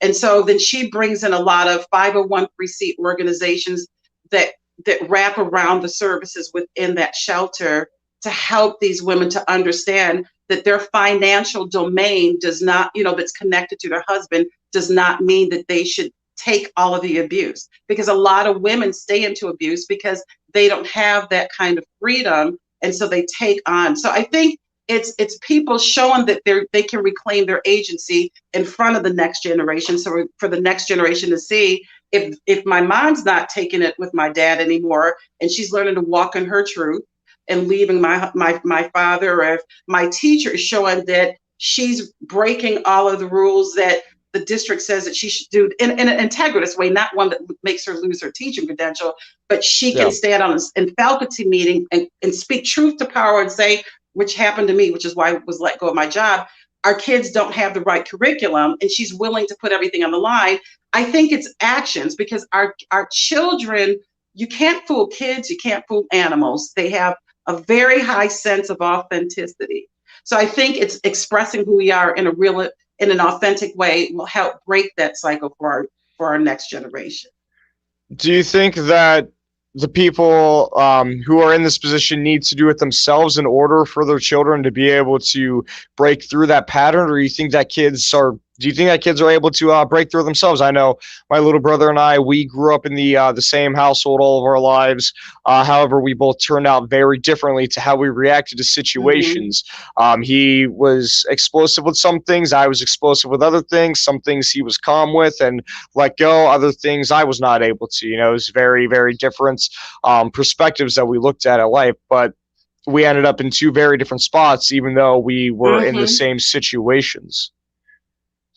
So I think that's a real, and even as educators, we talk about this sometimes when we're in the teacher's lounge, not gossiping, but we really genuinely care about our students. And we're like, we share the same students. Like, I'm the English teacher, so I share the same student as my math teacher, my social studies teacher. So when we're trying to get a framework of helping them, we'll ask, why does this kid act one way in your class and another way in my class? So I think sometimes kids can respond differently to parents, right? So like in my situation, and I had a very good childhood, but that being said, the way that my sisters viewed one of my particular parents was very different from how I viewed, because I just have a realness about me. I call things out. I don't BS it. It is what it is, and I'm going to say it, right? So I think it's not so much that whether or not kids have the wherewithal to be a scapegoat or not, it's how they're activated by the parental structures and how they connect with that. And then some of it's genetic. I don't know. There's so many things. Some people are brought into this world and they just have proclivities. They have a predisposition to be in certain ways. And I think I'm going to leave that work to the biologists, because I really don't know. It's so hard to parse and tease out. But that's No, an absolutely. It is, excellent question. thank you. Mhm. Yeah, no, it is shown that it is a biological thing to be more or less agreeable initially. When you are born, you are agreeable or not to your environment, to other people, to situations, and then you have to learn either through yourself and self-realization or learned behavior through others, whether that be somebody intentionally teaching you or various situations, maybe like traumatic experiences that happen or a new mentor that comes into your life. You learn to either continue to be more or less agreeable with situations in your life. And then that's also affected by how flexible you are as well. Maybe you're extremely agreeable to things, but you're not very flexible to change as well. So you're all right with doing things, but as soon as the schedule changes, then you start to freak out and panic a little bit. And I want to bring some scholarship to that because I think that's super important. So there's this woman named Dr. Carol Dweck. She's out of Stanford University, and she talks about the fixed mindset and the growth mindset. And some people have the fixed mindset that every time a problem comes, I'm just going to stay stuck, even though I'm uncomfortable. Even though I'm comfortable and it's not making me grow, at least I can ensure a certain amount of safety. A growth mindset says I'm willing to, sit into a place of uncomfortability if that means that I'm taking risks and I'm leveling up and going somewhere greater. And so, again, social psychologists don't really know the impetus of why certain people fall into those categories. Mm-hmm. Yeah. So I'm taking over on this one, Gab. It's my turn. You got two. Yeah. I want to talk to Gina now. But Miss Gina, so being a teacher, being an influencer like you have, the last year we had a lot of parents who had to become not just teachers, but they're stay-at-home moms and all that. And that can break down the boundaries of parents and teachers, especially because teachers like being all those different things and having to wear many different hats. But at the end of the day, creating that balance for families is essential. And I think you said it phenomenally when you were talking about building the community and all that. How would you recommend to people starting to get back into their communities with getting back outside? Summer's coming up and we've had this really bad year. And I mean that as in like, I personally love 2020. It made us all have to reset and find the people that are the ones that believe in us, love in us, and are going to follow the dreams that you and them are on, and you're on the same path. End of the day, if you had a bad 2020, how are you changing your mindset, right? Your growth, or are you, but with communities, understanding every child is different. How do you build that up? I wrote it here because I did not want to forget. How do you build a community, understanding that everybody is different while not creating scapegoats and not having one student be left out? How do you make that equal for everybody? So are you talking about within the schools or for those that just went through 2020, period? So it's actually just to kind of break it down.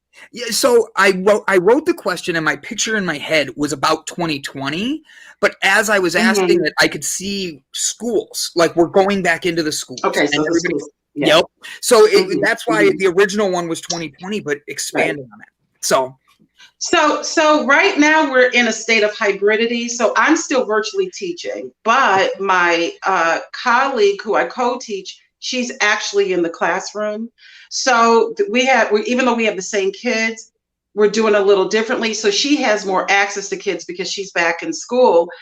And so when we talk, she's saying that our kids are coming back while they're excited to see each other. They're coming back with a lot of trepidation. Because they have been isolated. In fact, it's so sad. We've reintroduced, when we were in all virtual, we reintroduced some kids back into abuse, which is sad. So the kids that we were working with before COVID, that we were able to deconstruct and walk with them through what it was like to be abused, being reintroduced and now coming back to that, they're back to being re-traumatized and re-triggered. So we're bringing a lot of like psychological support, school social workers, psychiatric school social workers. We're bringing in the counselors, whatever it takes so that our kids understand that they're in a safe space, because there's a certain level of betrayal that they felt, that even though it was COVID, somehow they felt it was school's fault that we closed. Yeah. And as kids, we understand what that looks like, that they just have a very abbreviated understanding. They don't have a dearth of understanding to understand that, this is a pandemic that we're in and we had to do it for the safety. So I think it's really trying to let them trust us again. And for me in the hybrid space, sorry, No, I you're apologize. Oh God. Uh-oh. Do you have to go? I apologize. I'm on my Android and it was ringing. My laptop somehow does not work with StreamYard. I apologize. You are 100% and then fine. for those, okay, thank you. And then for me that still virtually teaches, it's not as bad because they're still in that platform. So, it's I think for those that return back to school, it's a little bit harder. And then we're bringing in the parents more into the conversation. I Zoom meet with my parents. The meeting with them has not stopped. And in fact, I love being in Zoom because they don't have to leave their jobs to meet with me. They can just walk out of their office and talk to me. Or those that are, home, they can go to the backyard. So some of that for me is a little easier.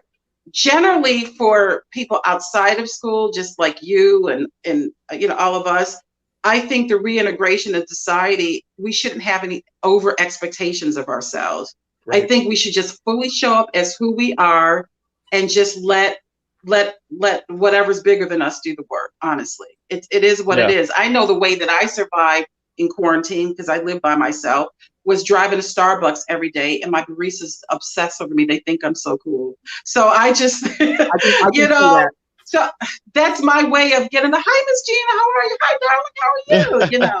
So that's just how, however you fully show up is how you do. Yeah, my little brother, he's 10 years old, and he was doing the online school for a while.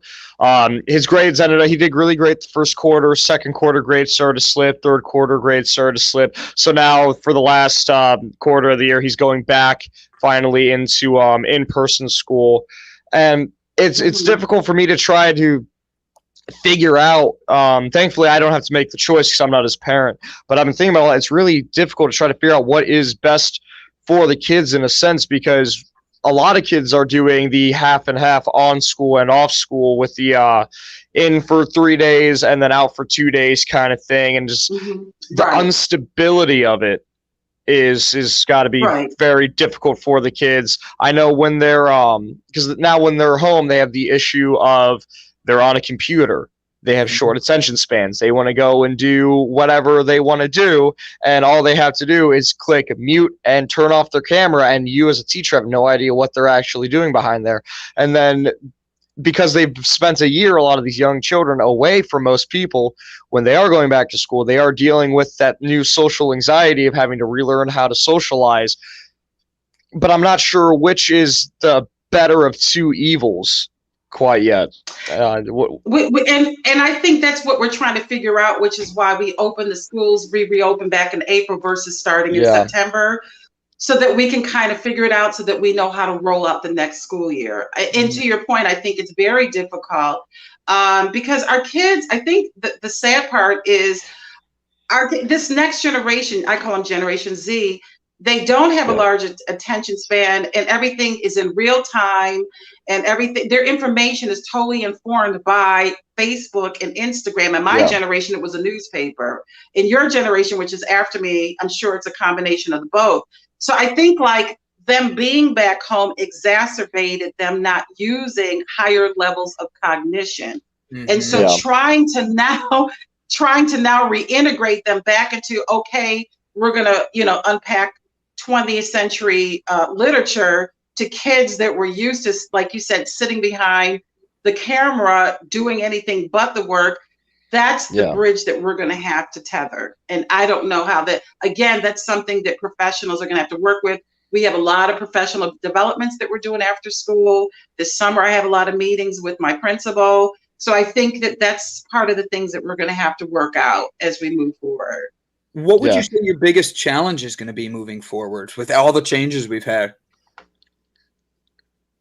Well, I can say within, I won't say what district, but I think within my district, the challenge is we no longer have school police. That was voted out. And I emphatically, well, I better not say, I feel a particular way about it. And I think that it's going to be very difficult to not have that level of safety with kids who are going to be on the fringes of emotional abandonment. Yeah. So that's going to be interesting to see how that plays out next semester, because our kids.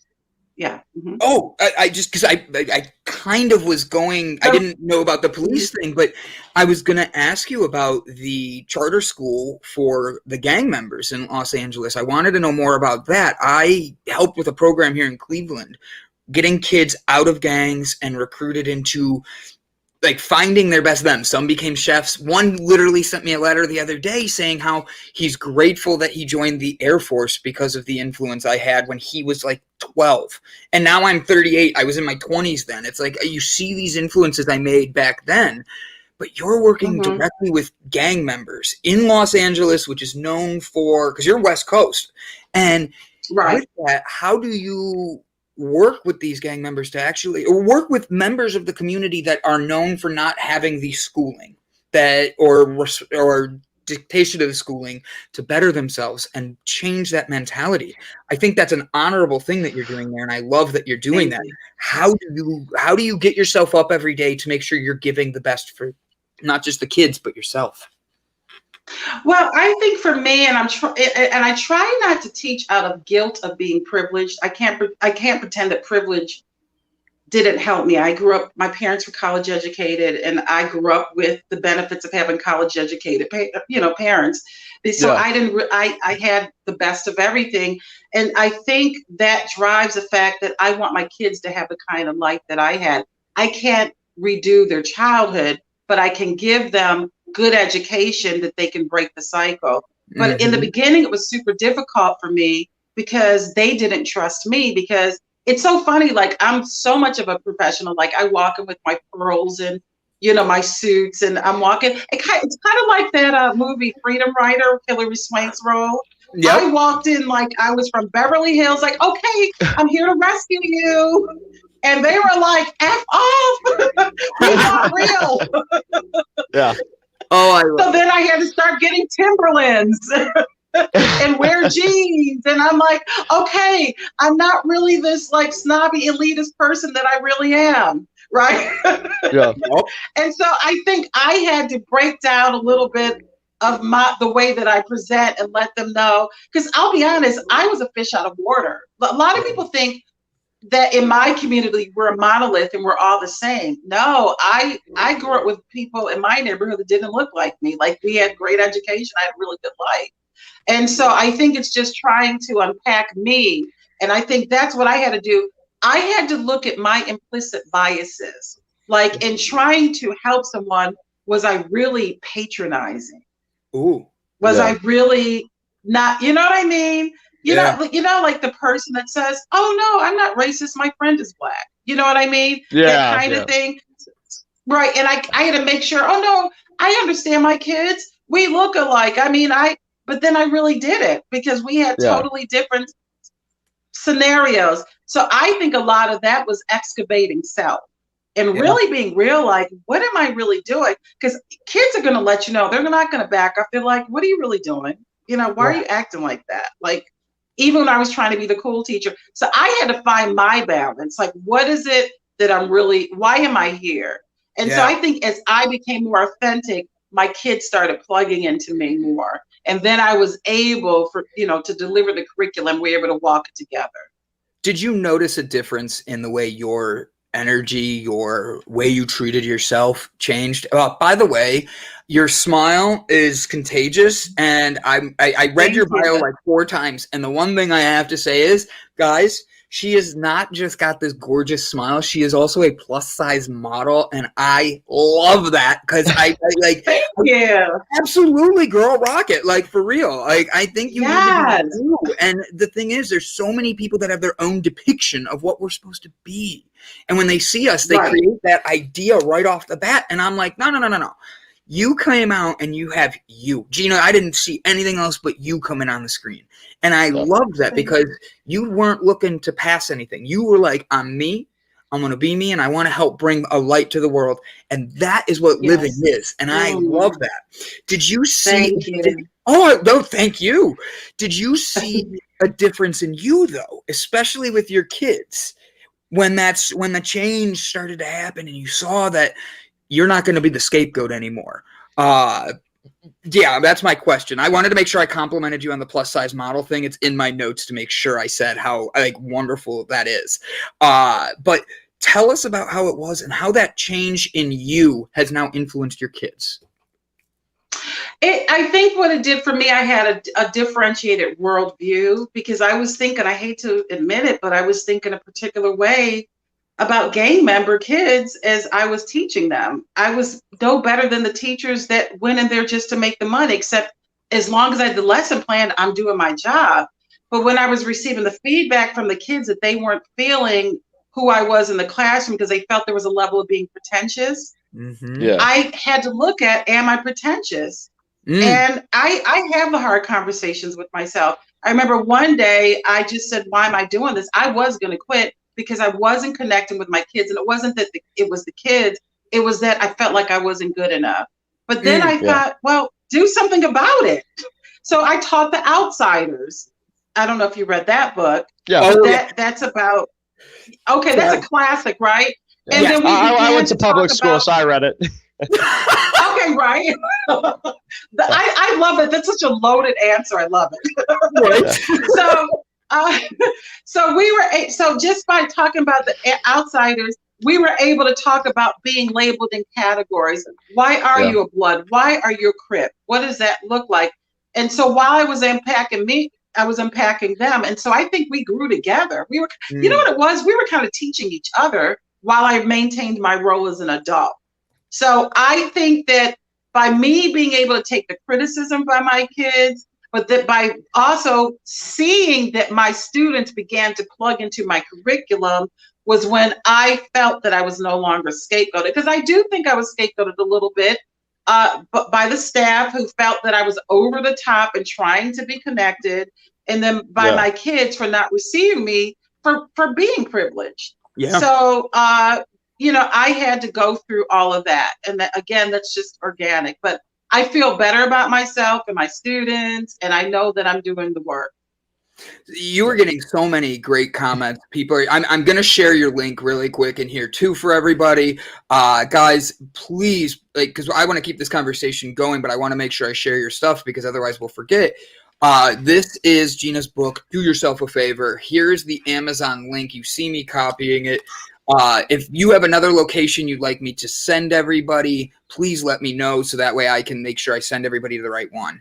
But guys, do yourself a favor. Go get a copy of this book. Subscribe to what she's doing because Gina's I got a fire in her that deserves to be seen worldwide.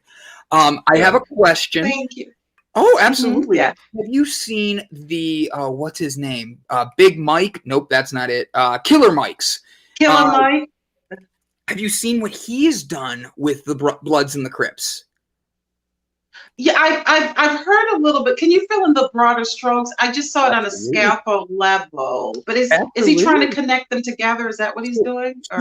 He took that rivalry and made it the African-American version with his money of Coke versus Pepsi. So you have Crips and you have Blood, different pops selling all over the community. And instead of gang members out there selling drugs or anything like that people have already associated it to, he's like, nope, we're going to give them a chance to create their jobs and get it back into the community. So now you have Bloods versus Crips pops that you get to choose from. You can buy them online, all of this stuff. Like even the flavors are down from the bottle to the, here, hold on. I'll bring it in really quick too, because it's a very cute way of showing a different atmosphere for everybody. It's being able to, you see even the lids on the top are different, right? It's all of this. Oh my gosh. This was absolutely one of my favorite things I saw. It was a Netflix thing, and he literally said, no. They think gangs are bad, and you guys are doing what you need, to survive. That's it. Yeah. And people don't understand, how different of a world this is. And for them, being able to learn how to put money back into their communities and actually do a growing business that takes a little bit of work. And I'm not going with the drugs. I'm going with these are individuals who want to make their communities better. That was the point of gangs. It was like their own police. Yeah.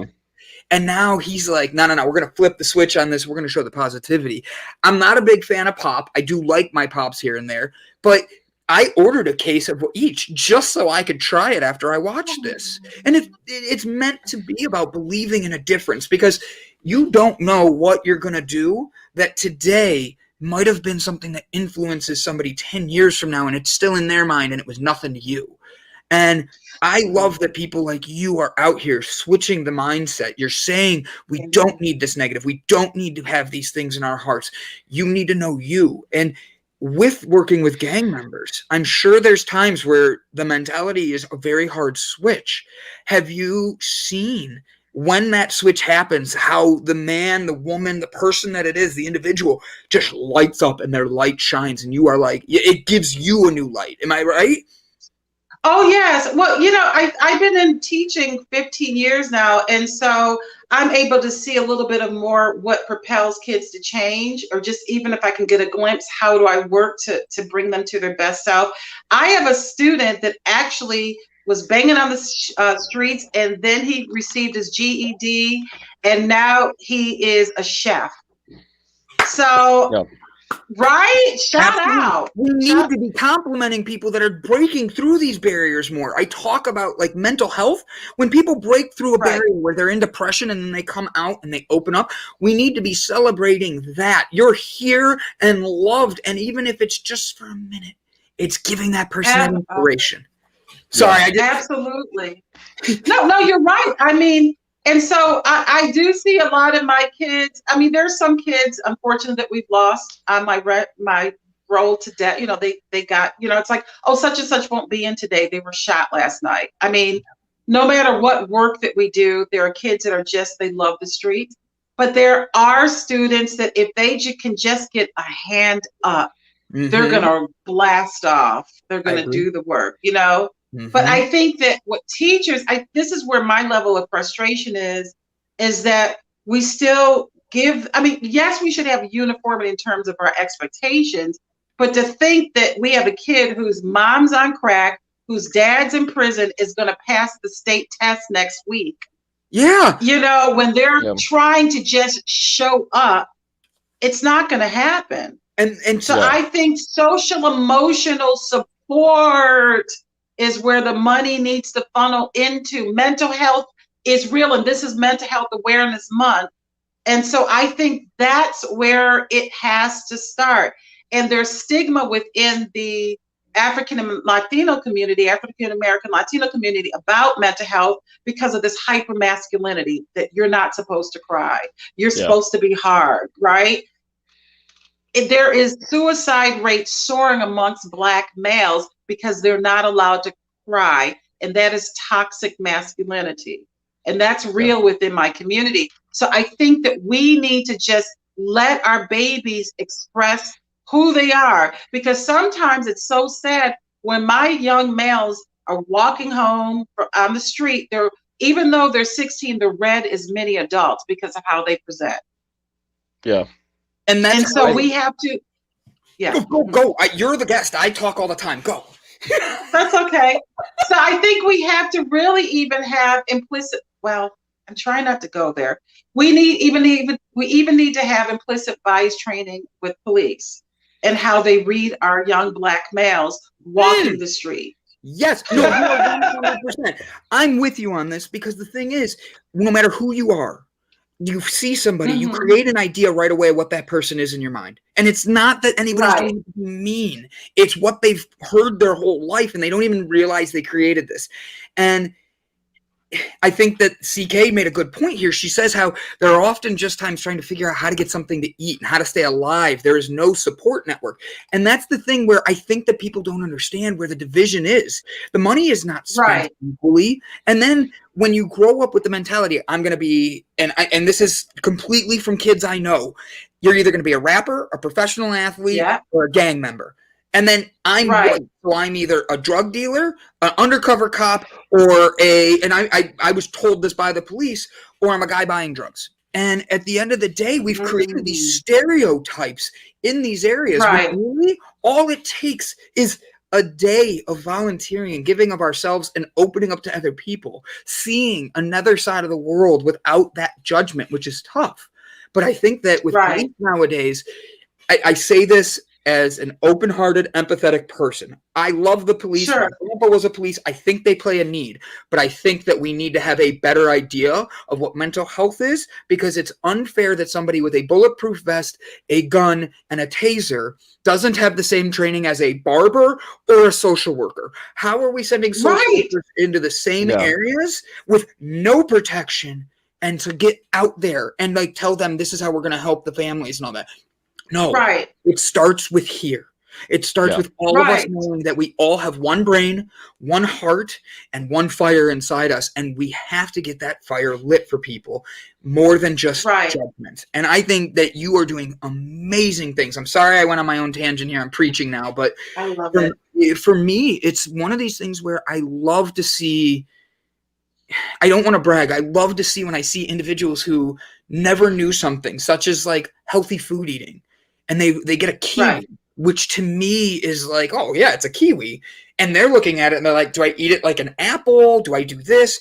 And you get to teach somebody something new, and then like first they're like, it's furry, it's this, and then they take a bite, and they're like, oh Right. my god, Yeah.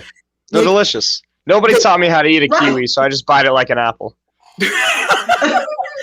But when you're in an area where you've not seen these as regular, you get used to being the quick chips, the 99-cent chips, because that's what you can afford.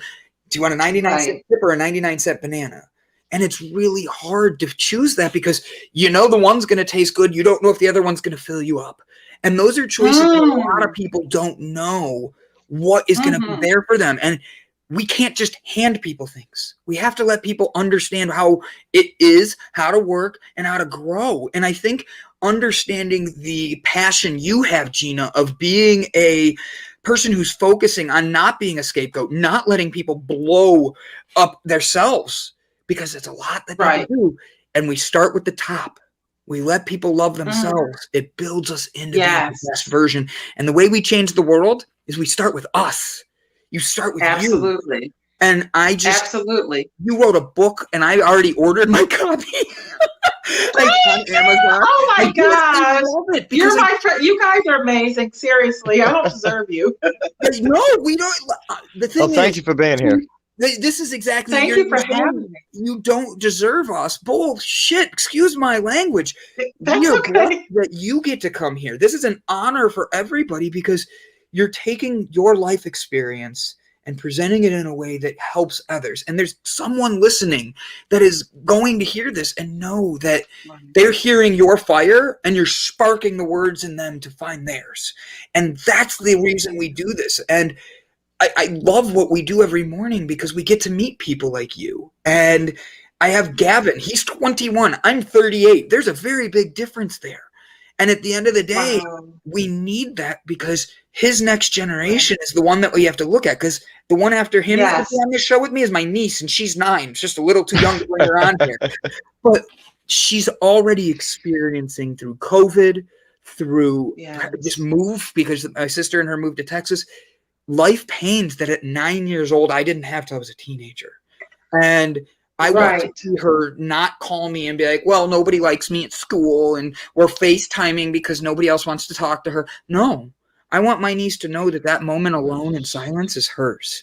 That moment alone in silence is to love you. And I love that you're doing that with areas of the world that some people will just forget about. I like, Gina, don't change. I'm going to stop blabbering now, but like, don't change because you're doing. I promise you I won't. I didn't think you would, but I just had to say it.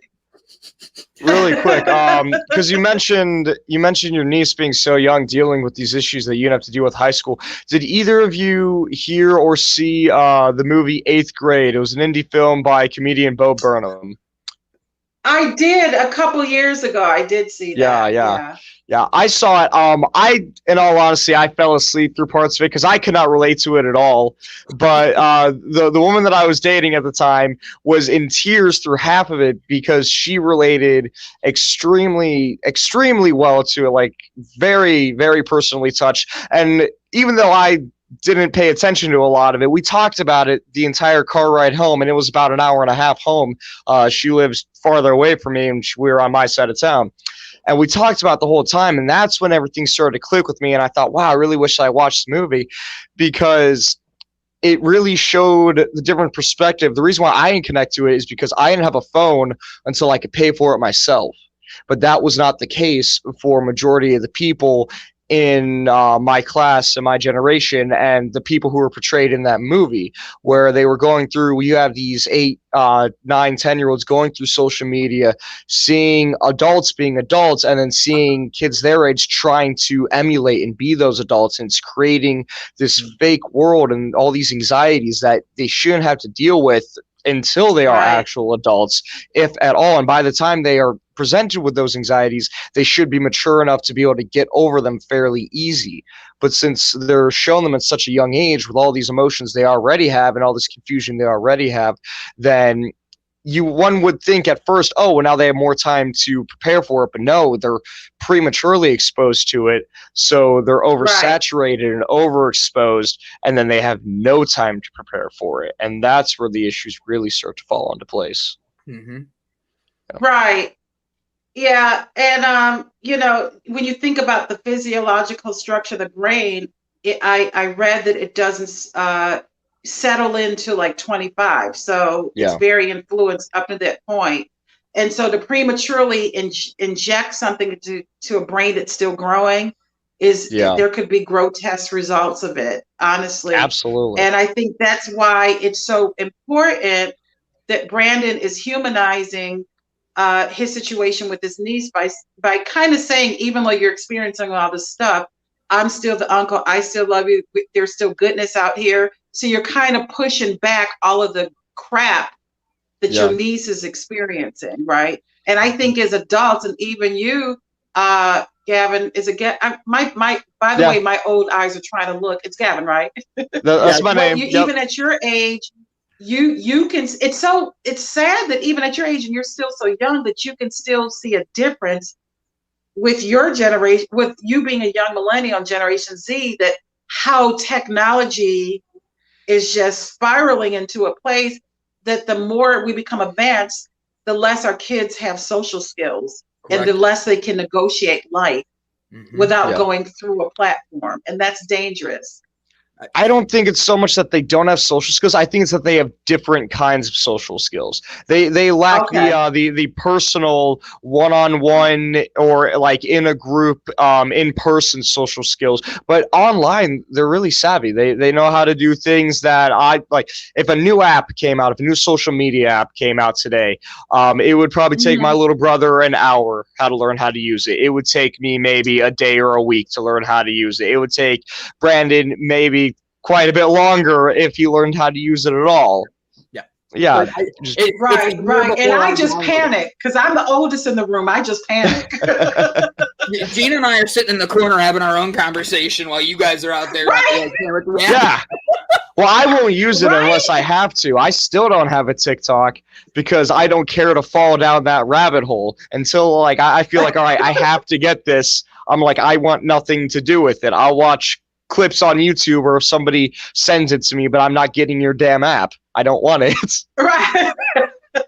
So no, you're right. So I'm asking this question because I think it fits in with what we're saying. Have you noticed that when you give freely, volunteering, cleaning up a community, doing something that's outside of your realm that is just you giving freely, have you noticed that it has made a huge impact with the kids that you've been working with? I ask that as a way of saying, like, we are individuals, but when we give back and we're not expecting something, that energy inside our bodies and our mind and all of us changes to, really, I don't have it that bad. And I always tell people when they're really struggling, because through my divorce, I hit a point where I didn't know what to do with my life. I was so lost. But then I turned around and somebody goes, no, you need to go volunteer. You need to stop being in that realm. You need to go get out and give to somebody else. And he was right. And I was a youth pastor. And I'm sitting there going, all right, fine, let's go. Yeah. Huh. Now I own a weed company. I knew there was such awesomeness in you. I should fly you to LA and have you preach out here. I literally just left LA last week, or 2 weeks ago. I was in LA for the Oscars. My CBD company was picked to be in the gift baskets. Yeah, I'm congratulations. Thank you so much. It's been, I got to meet Viola Davis for real. I got to meet Angela Bassett. I have pictures with them. And I got to show them because Angela Bassett was like, look, I like my CBD gummies, but they have sugars, they have this. Sometimes you feel it, sometimes you don't. I got to show her what made mine different and why my company's won some awards. And then we launched right at the beginning of COVID. And I had to get shut down and I still had to find a way. My whole company is about, and I got to explain this to my dad yesterday. And my dad and I do not get to talk like this. We butt heads. Yeah. And yesterday we got a chance to sit down and he's having a cigar and I'm having a joint. And that's just being honest. And it's how we calm down. But like, I got to explain to him how him and I's fights have changed my life and how we yell and scream, but through a calm situation, we can keep things balanced and find a delight. CBD. Imagine being able to be in public and literally anything you want, you just open and put it on. It's odorless, colorless, tasteless. When I got to present this to Viola Davis and Angela Bassett and all these celebrities, they literally were like, wait, what? And they were so excited to get a box. It was like the turning point in my mind. I've spent 18 months building a company. I slept on a floor. I gave my life to be able to go really do this because I got tired of people like my mom just taking medicines. And I saw the opportunities that were there and I wanted to break down barriers. To this day, Gavin talks to me all the time. He's like, you really are kind of crazy, aren't you? And I'm like, I really am because I'm the good kind of crazy. I believe this world has good in it. I believe we are living our best lives if we choose to. And there's so many people who want to fight that in themselves, but they're saying the right words and don't realize. See, my grandpa just gave me a clue. He knocked his hat off. But like, we have to break barriers down and see people for who they are. See people for the light that's in them. Because if you're reading the Bible to the Quran to whatever to Buddhism, it talks about how our tongue is such a powerful weapon. And choosing our words carefully can build or tear us down. And I have seen that. And when I got to get out to LA and do these things and meet these people, my mindset went, you really do have something special here, Brandon. You really are different. And it was the first time in my life I believed in me. And I've done a lot of crazy things. And when I saw that, I stopped having, and that's why when I read your title, I was like, I'm going to buy this book. Like The Scapegoat. I lived in the mentality of negativity and I wanted to break it. And I love what you're about, Gina. Next time I'm in California, you and I are getting together. We're going to get a drink. We're going to have fun. Please. Like I was a former pastor and one of my favorite sermons I ever gave was about living our life at 210 degrees. How many people live our lives as we're 80% water? And if you live your life at 210 degrees, you are 1 degree away from boiling over at all times because water boils at 211 degrees. So how often are we living our lives in that mentality? And like, I break barriers that I like to break because I wear a shirt that says fuck across it. Why? Because I'm in a suit and I give this amazing sermon that I know is impacting people, connecting things. And then I'm undressing the whole sermon and then I'm in a shirt that says F and they're like, and they're offended. And I'm like, but it's a shirt. It doesn't need to be offensive. And that's how I try to break through to people is like, you need to see that these are the things that we're connecting as negatives and the words that we're choosing are negative. And I took this over and I didn't mean to in any way. You had such a good energy and I love what you're talking about. Like the things you're doing, I was doing here in Cleveland years ago. I was doing kids programs and I walked streets that everybody said, you're a white guy, you're going to get shot. And I had the police telling me that. And I'm like, bite my ass. Like, for real. Like, Yeah. there's nothing you can tell me that I can't go do. The sun is up. I Right. don't come across as anything wrong, and you're making a judgment. Now, was I scared of Right. things? Yes. But you can't Yes. change the world unless you put yourself into a situation that makes you go, I'm going to be better. I'm going to make the world better. And I keep trying to do that to people. So yeah, that's going to be my motivational speech at the end, Gavin. Now you get to take everybody out. I really do appreciate that. Like, you, Gina. Brandon, I am so activated. You just took me to the next level. Thank you, darling. You came in and you got me activated. Like, honestly, our whole show, we started with gratitude. We're switching things up, and everybody had to write 3 things they were grateful for. And then we turn around we turn around and we see Jessica Dugas, our regular co-host on Tuesday. She comes in and she's talking about, Gavin, what'd she talk about? Let's see if you were paying attention. I was paying attention. She was talking about passion. Perfect. And making sure we're getting that passion and fire within us. And then you come in and it flowed so nice. The energy of the show, even if we don't have 1 million viewers, I'm not worried about that, because the people that are meant to hear this are hearing it. The people that need to hear it are hearing it, and we can get this to the other people. So I say all of that, and I end with my last thing I'll say, Gavin. I'm sorry. Gina, thank you so much. And everybody, be the change you want to be in the world, because no one else is going to do it. Believe in yourself and light that fire. Surround yourself with people like Gavin and Gina that want to change the world like you. And Brandon. I'll shut up now. Yeah, so actually one of the things that we do at the end of the show, which Brandon has taken the liberty to do already, is we have I know it wasn't intentional, buddy, but it was fantastic. Thank you for that. Is we give a final word. We give something that we take from the show, and we just give a final word to the audience. So I will go next, and then I will have you go, and we'll finish off. How's it sound? Wonderful. Okay. So you want me to go? No, I'm gonna go. Yeah. If I knew Brandon was going, I would have soloed him out.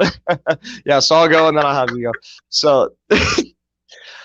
Taken from today's episode, I'm going to say something that I've said in the past, and that is really just listen to other people. Listen to their stories, how they, and you don't always have to agree with them either. I think a big issue that people have is not knowing how to have a healthy disagreement. There are some things that Brandon has said that I have disagreed with, and I know there are plenty of things that I've said that he's disagreed with, but we still love each other. We still listen to one another, and we still show up every day and communicate and try to work through our plan for our vision of what we want. And that's what it takes to have a healthy community, a healthy family, a healthy partnership, a healthy relationship. It takes that open, honest communication, understanding that you're not always going to like what other people say. You're not always going to agree with it, and that's okay.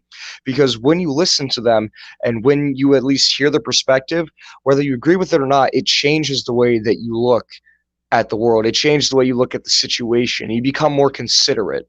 You become able to look from different perspectives, where maybe you don't agree with that situation, but now you can take those thoughts into account next time you come across a similar situation, where you can work towards a solution a lot faster, a lot easier, because now you have the tools to break through those walls and skip those extra steps.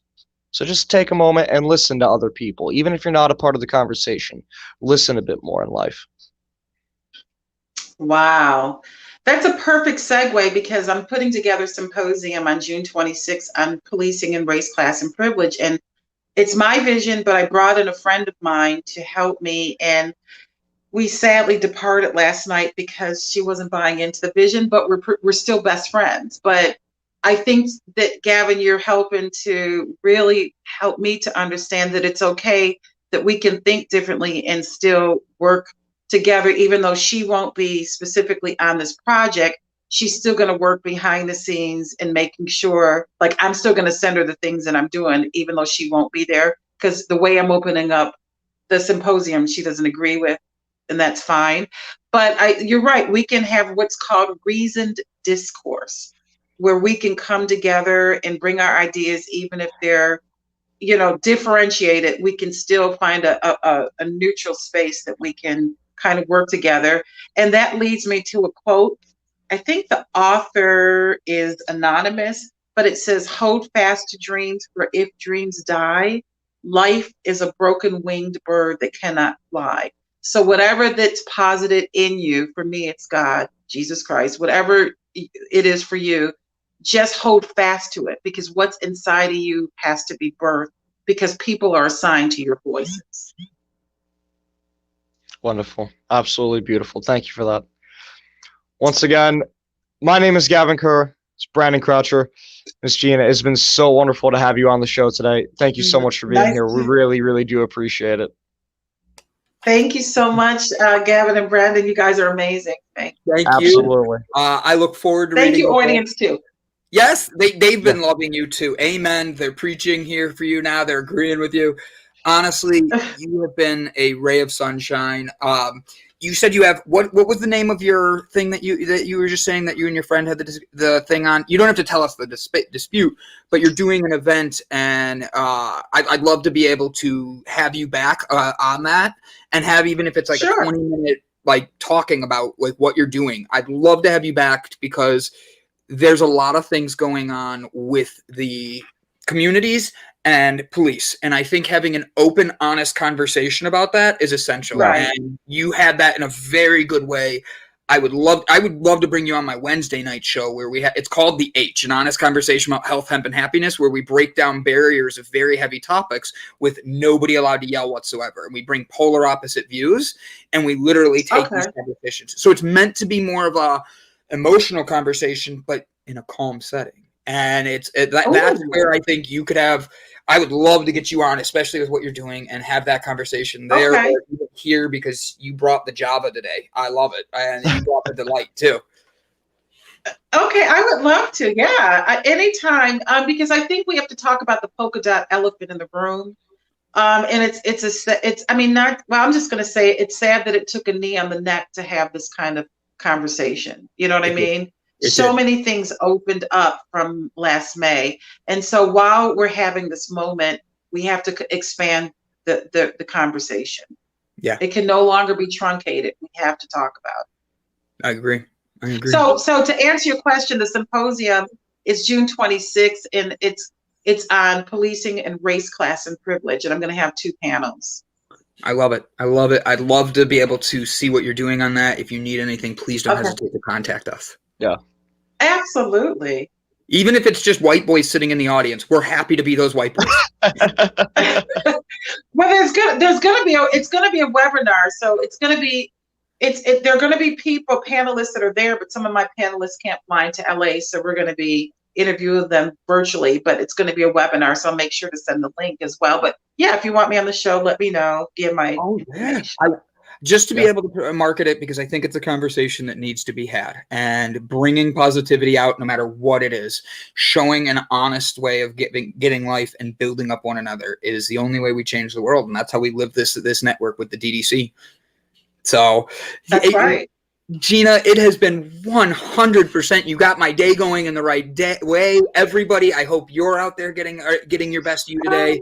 We have come to the end of the show. Please go like, comment, share. Tomorrow, Joe's going to be on. Excuse the way I make this sound, but fuck, Joe's going to be on. He is my scapegoat. And the reason his nickname is that is he always finds, like, I love Oreos, and he will find my hidden Oreos and throw them away. And I always say fuck Joe because of that, because he's throwing away my favorite thing. But he's doing it as a good thing, and I know that. And it's me understanding I have to break through those barriers. So tomorrow, Joe will be working Gavin and I out. If you want to participate, Gina, you can do it right from your house. And we will be having more special guests on and bringing positivity, joy, and excitement to the world tomorrow. Guys, help us keep this going. Help us spread joy. Help us spread delight. Gina, thank you again. Thank you again, gentlemen. I appreciate it. Thank you, audience. Cheers. Bye.